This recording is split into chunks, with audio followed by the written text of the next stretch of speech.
నమస్తే అండి రమేష్ గారు. రైట్, ఏం చెప్తారండి? సహజ వనరులు కాపాడుకోవాలి, అన్డౌటెడ్లీ మనం కాపాడుకోవాలి. సో ఎందుకు ఇంత తొందరగా, అంటే ఇప్పటికే ప్రభుత్వం దగ్గర కొంత డబ్బు ఖజానా లేదంటున్నారు, మరి 1,50,000 కోట్లకు సంబంధించి కూడా ఎందుకు ఇంత తొందరగా ఈ మూసీ పునర్జీవానికి సంబంధించి, ప్రక్షాళనకు సంబంధించి ప్రభుత్వం ఖర్చు పెట్టాలి అనుకుంటుంది? ఏం చెప్తారు? డిపిఆర్ లెక్కలు కూడా కరెక్ట్ గా చెప్తే ఇంకా బాగుంటుంది కదా అని చెప్తూ మాట్లాడుతున్నారు.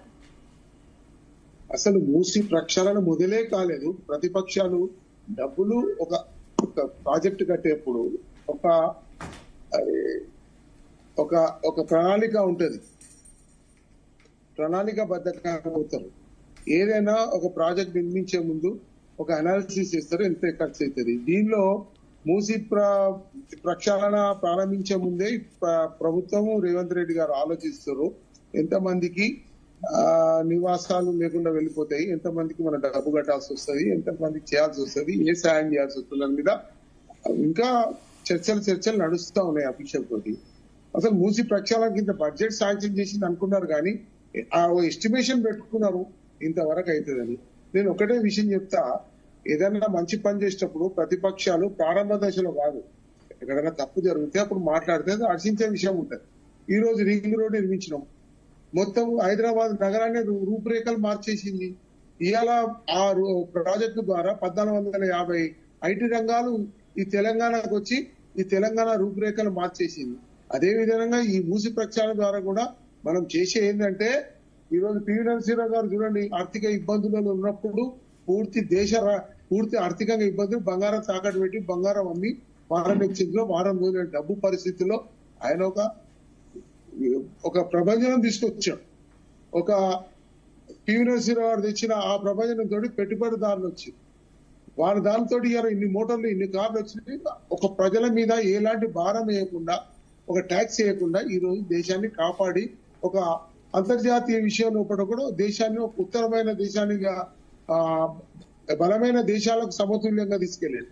అంటే ఒక్కొక్క ప్రాణాలు ఈ రోజు మూసీ నది ప్రక్షాళన ద్వారా కూడా కొన్ని లక్షల మంది కూడా ఎంప్లాయ్మెంట్ వస్తాయి. దాని ఎందువల్ల వస్తాయంటే, తెలంగాణలో ఒక మంచి తెలంగాణ ఉన్నది, దీన్ని రూపురేఖలు చాలా బాగున్నాయని వచ్చినానికి ఆఫర్. ఇది పెద్ద కంపెనీ రావడానికి ఒక ఆస్కారం ఉంటుంది. మీరు దాన్ని కప్పిపూస్తూ ఏదైనా డబ్బులు తీసుకుని ఖర్చు పెడుతున్నారు, తింటున్నారు, చేస్తున్నారు. ఇది ఇది ఇది నమ్మశక్యం కాని విషయాలు. ఎప్పుడు కానీ కాంగ్రెస్ పార్టీలో మీరు చెప్పాల్సిన అవసరం లేదు. కాంగ్రెస్ పార్టీ వాళ్ళే తప్పు చేస్తే నివేదిస్తాం. మా దగ్గర ఆ ప్రజాస్వామ్యం ఉన్న పార్టీ కాంగ్రెస్ పార్టీ. మేమే తప్పు జరుగుతాయి అలాంటి విషయాలు కాదు. ఈ రోజు మనం మాట్లాడేది ఒక మంచి కార్యక్రమాన్ని చేస్తున్నప్పుడు అవకతవకలు ఉంటే దాన్ని బహిర్గతం చేయవో, వీళ్ళకి న్యాయం చేయండి, వీళ్ళకి కంపెన్సేషన్ ఇవ్వండి, ఇటువంటి ఇస్తే బాగుంటుంది. అక్కడ ఎడ్యుకేషన్ చేయాలా. కానీ మీరు వీటికి ఏం లేదు, ప్రారంభ దశలోనే మొత్తం పూర్తి స్థాయిలో డబ్బులు తిన్నట్టు పనిచేస్తున్నట్టు అలాంటి పద్ధతులు కాదండి. ఎక్కడైనా కూడా ప్రతిపక్ష హోదా నిలబెట్టుకోవాలా, ప్రతిపక్షాలు హోదా తగ్గట్టు మాట్లాడాలి. మేము ఈ రోజు కొన్ని విషయాలు చెప్తాం. మీరు కాళేశ్వరం ప్రాజెక్టు కట్టాడు ఆయన, ఏంటి కేసీఆర్ గారు ఆ కాళేశ్వరం ప్రాజెక్టు మేమే తీసుకొచ్చాము. ఆ ప్రాజెక్టుకి కొత్త పేరు పెట్టి ఒక కొత్త రూట్ తీసుకొచ్చింది ఆయన సొంతంగా. కొన్ని వేల కోట్లు, ఒక చుక్క నీరు రాలేదు. ఈ రోజు తెలంగాణలో ఈ బియ్యం పండుతున్నా, ఈ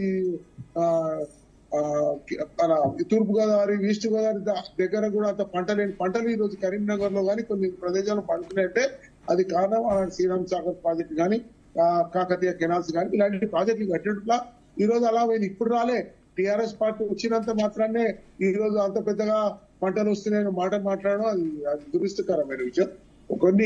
కొన్ని విషయాలలో కొన్ని తప్పులు జరిగినప్పుడు మేము రేవెత్తినాం ఇలా ప్రాజెక్టు గురించి. అటువంటి విషయాలలో మాట్లాడితే అది సంపూర్ణంగా అయిన తర్వాత మాట్లాడితే దాని గురించి అని వీలు ఉంటుంది. ఇప్పుడు ఏమిట్లే ప్రారంభ దశలో ఇవన్నీ మాట్లాడతాను. ప్రతిపక్ష హోదాను కూడా మేము నిలబెట్టాలి. తప్పులు జరిగితే నిలదీయండి, తప్పులు జరిగితే అడగండి, అది వేరే విషయం. కానీ ఏమిట్లకి ఏం లేదు, అన్ని అవగాహనలు జరిగినాయి. మా కేటీఆర్ అయితే ఎట్లా మాట్లాడుతున్నారంటే అయిపోయా మొత్తం బిల్డింగ్ ప్రక్షాళన జరిగిపోయింది, పైసలు తిన్నారు, ఇంట్లో వండుకున్నారని మాట్లాడతాం. అది కాదండి. మూసి ప్రక్షాళన అనేది ఒక మహత్తరమైన కార్యక్రమం. దానికి రింగ్ రోడ్ ఎట్లుందో, ఔటర్ రింగ్ రోడ్ ఎట్లుందో ఇది కూడా అందులో భాగమే. అది కాంగ్రెస్ పార్టీ హామీలోనే జరుగుతాయి. మీ హామీలో జరగాలి, టీఆర్ఎస్ పార్టీ హామీలో కూడా కానీ సెంట్రల్ గవర్నమెంట్ కానీ ఇటువంటి స్కీములు ప్రజల ముందు ఉన్న ప్రాజెక్టులకే జాతీయ హోదా కల్పించలేదు. నేనేమంటున్నా, నేననేది ఏంటంటే మనం మాట్లాడే ముందు అవకతవకలు ఉంటే తీసి ముందు పెట్టండి ఎవిడెన్స్ తోటి.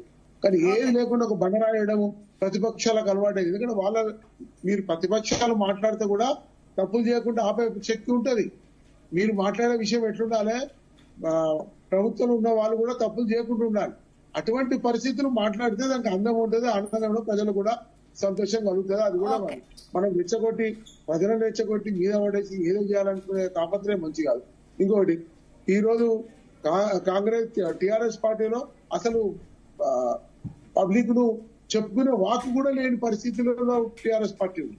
ఈ రోజు ధర్నా చేయరాదు, ధర్నా చౌకులు ఎత్తేసారు. ఎవరో ప్రతిపక్షాలు మాట్లాడకుండా వేసారు, కొన్ని టీవీలను కొనుక్కున్నారు, వాళ్ళే నడిపించుకున్నారు. ఇవన్నీ ఎన్నో కార్యక్రమాలు చేశారు. అలాంటి పరిస్థితులు కాంగ్రెస్ పార్టీకి ఒక టీవీ లేదు, గాంధీ భవన్ లేదు, అంత రెంట్లలో ఉన్న party Congress party. Congress party ఎప్పటికీ ప్రజా సంక్షేమాన్ని కోరుతుంది, ప్రజల అభివృద్ధి కోరుతుంది. ఎవరు తప్పు చేసినా కాంగ్రెస్ పార్టీలో బయట కూడా పెట్టిస్తారు. దానిలో అది కాదు.